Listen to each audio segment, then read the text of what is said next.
দেশখন কেনেকৈ সুৰক্ষিত কৰিব পাৰি। এতিয়া বৰ্তমানৰ যি চৰকাৰ চলি আছে, এই চৰকাৰ কোনো পথে মাইনৰিটি, বিশেষকৈ মাইনৰিটি কমিউনিটিক সুৰক্ষিত কৰাৰ সিহঁতৰ কোনো চিন্তা চৰ্চা সিদ্ধান্ত নাই। তাতকৈ সবতকে ডাঙৰ দুৰ্যোগময় পৰিস্থিতি আনিবৰ কাৰণে ইহঁতে ইতিমধ্যে উঠি পৰি লাগিছে। মই তাৰ আগতে যোৱা 2020 ইলেকশ্যনৰ বিভিন্ন সময়ত আমি কৈছিলো যে BTR চুক্তিৰ বিষয়ে মই কৈছিলো, কিছুমান দফাৰ বিষয়ে মই কৈছিলো, বিশেষকৈ 7.2 দফাৰ বিষয়ে মই আপোনালোকক অৱগত কৰাইছিলো যে এই BTR চুক্তিটো আমাৰ কাৰণে কি অমংগল হ'ব পাৰে। 7.2 দফা ইহঁতে বাৰে বাৰে অসম চৰকাৰৰ লগত আলোচনা কৰি আছে। অসম চৰকাৰৰ কেবিনেটত এখেতসকলে উত্থাপন কৰি আছে 7.2 দফাটো ইমপ্লিমেণ্ট কৰিবৰ কাৰণে। কি সেই বস্তুটো 2020 চনত যেতিয়া BTR বুলি চিঞৰি আছিলে, BTR বোলে কিবা পৰিৱৰ্তন আনিব, BTR বোলে প্ৰত্যেকটা ৰাইজক বোলে চাকৰি দিব, যুৱ সমাজক BTR বোলে সেলফ হেল্প গ্ৰুপবিলাকক পইচা দিব, BTR বোলে কিবা কৰিব, পৰিৱৰ্তন কৰিব, ৰাস্তা ঘাট কৰিব, কিবা কৰিব, স্কুল প্ৰভিন্সিয়েলাইজ কৰিব, ইত্যাদি ইত্যাদি কৰি পেলাই মানুহৰ ওপৰত যে কনফিউজ এটা মনোভাৱ যেতিয়া সোমাই দিছিলে 2020ত, কৰোণা এইফালে ইহঁতৰ প্ৰপগেণ্ডা, সেইটো সময়ত মই আপোনালোকক কৈছিলো যে খবৰদাৰ এই BTR শব্দটোৱে, BTR যি আনিছে চুক্তি, এই BTR বস্তুটোৱে কিন্তু ভৱিষ্যতক আমাক সুৰক্ষিত কৰাৰ পৰা আমাক বঞ্চিত কৰিব। 7.2 দফা এইটো ইমপ্লিমেণ্ট কৰিবৰ কাৰণে বাৰে বাৰে ইহঁতে মুছলমান বিৰোধী, অইন জাতি ধৰ্মক সুৰক্ষিত কৰিব দিব নোৱাৰা এই দফাটো ইহঁতে ৰূপায়ণ কৰিবৰ কাৰণে ইহঁতে বাৰে বাৰে অসম চৰকাৰৰ লগত প্ৰেচাৰ কৰি আছে, কথা দি আছে, আলোচনা কৰি আছে। আৰু এই আলোচনা মৰ্মে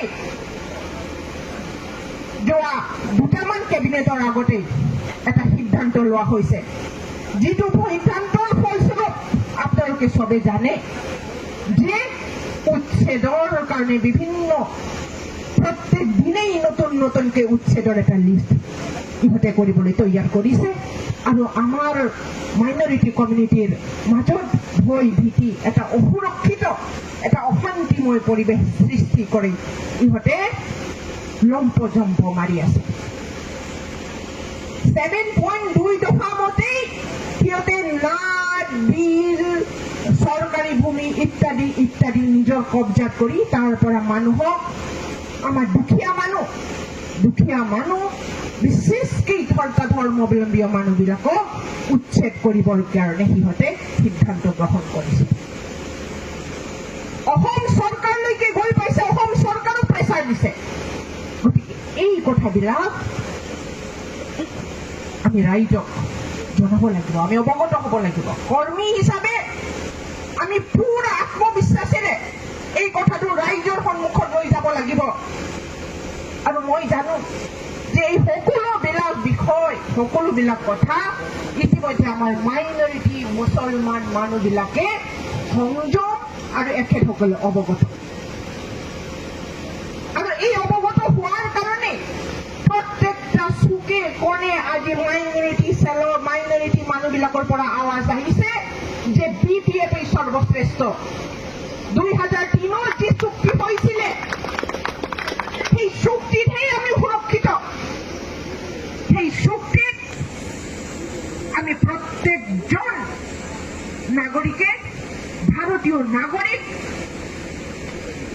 আৰু সকলো জাতি ধৰ্ম একেলগে থাকিবৰ কাৰণে আমি সুযোগ এটা পাইছো, নিজৰ অঞ্চল উন্নতি কৰিবলৈ সক্ষম হৈছো।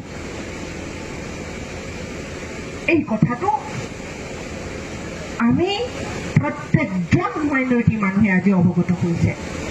গতিকে আমাৰ কৰ্মীবৃন্দসকলে অকল এই কথাটো লৈ যাব লাগিব যে আমি সুৰক্ষিত হোৱাৰ লগে লগে, আজিৰ দিনত সুৰক্ষিত হোৱাৰ লগে লগে ভৱিষ্যতে আমি আৰু এই সুৰক্ষিত ৰাখিব বিচৰা দলৰ লগত থাকি আমি ভৱিষ্যত BTCৰ গঢ়াত আমি কেনেকৈ আমি আগভাগ ল'ব পাৰোঁ আমাৰ হাগ্ৰামা মহিলাৰী আহিব গাৰ্জিয়ান এইট